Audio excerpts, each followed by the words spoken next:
குப்பை மாநகரமாக மாறியிருக்கிற மதுரையை, கொலை நகரமாக மாறியிருக்கிற மதுரையை, பின்தங்கிய மாநகராக இருக்கிற மதுரையை, குண்டும் குழியுமாக கொண்டிருக்கிற சாலைகளை கொண்டிருக்கிற மதுரையிலே இன்றைக்கு நிர்வாகம், மேயரும் மண்டல தலைவர்களும் இல்லாமல் முடங்கி போயிருக்கிற அந்த மதுரையிலே, இன்றைக்கு இருக்கக்கூடிய இந்த மதுரையிலே தொழில் வளர்ச்சியிலே ஏதேனும் முன்னேற்றம் கொண்டிருக்கிறோமா?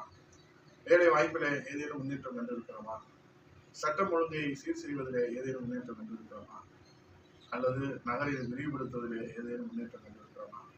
புரட்சி தலைவர் எடப்பாடியார் அவர்கள் வைகை பாதுகாக்க சாலை மேம்பாட்டு திட்டம் கொடுத்தார்கள், ஸ்மார்ட் சிட்டி திட்டம் கொடுத்தார்கள், எய்ம்ஸ் மருத்துவமனை கொடுத்தார்கள், 1000 கோடியில பறக்கும் பாலம் கொடுத்தார்கள், 4 வழிச்சாலை திருமங்கலத்தில இருந்து கொல்லம் வரை கொடுத்தார்கள், வாடிப்பட்டியில சுற்றுச்சாலை, திட்டப்பட்டியிலிருந்து வாடிப்பட்டி வரை சுற்றுச்சாலை கொடுத்தார்கள், நம்முடைய மேலூர் உத்தங்குடியில இருந்து கப்பலூர் திருமங்கலம் வரை 4 வழிச்சாலையாக 2 வழிச்சாலையை சுற்றுச்சாலை உயர்த்தி கொடுத்தார்கள். இப்படி என்னால் பட்டியலிட்டு சொல்ல முடியும்.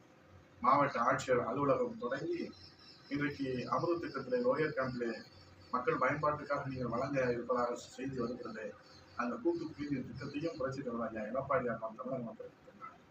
ஆக சுகாதாரத்திலே, குடிநீரிலே சாதனை மேல் சாதனை படைத்தது மதுரை புரட்சி தலைவர் எடப்பாடியுடைய தலைமையிலான அம்மாவின் ஆட்சி.